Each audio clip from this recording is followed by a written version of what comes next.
আসসালামু আলাইকুম, hello everyone. তো আজকে আপনাদেরকে দেখাবো বাথরুমের ওয়ারিং কিভাবে কানেকশন দেয়। এটা হচ্ছে ফল ছাদের উপর থেকে ডাইন মোড়টা হচ্ছে ঠান্ডা, বাম সাইডটা হচ্ছে গরম। তো এখান দিয়ে নামার পর এখান দিয়ে যে সেন্টার যে গ্রুপ কাটা আছে এটা দিয়ে জর্নাল লাইনটা উঠবে, এটা পরবর্তী টাইসের আগে যখন চাবি লাগানো হবে।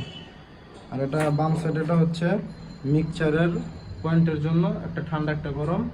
আর এই যে বামেরটা হচ্ছে এটা গরম, বাম সাইডেরটা, আর এটা ঠান্ডা।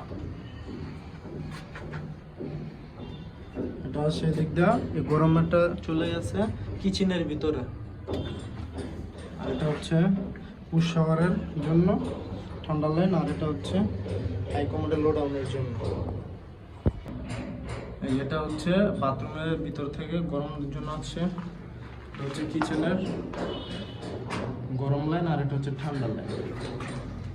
ঠান্ডাটার নিচেটা হচ্ছে ট্যাপের জন্য, আর এটা নামছে হচ্ছে উপরে ফলসার থেকে।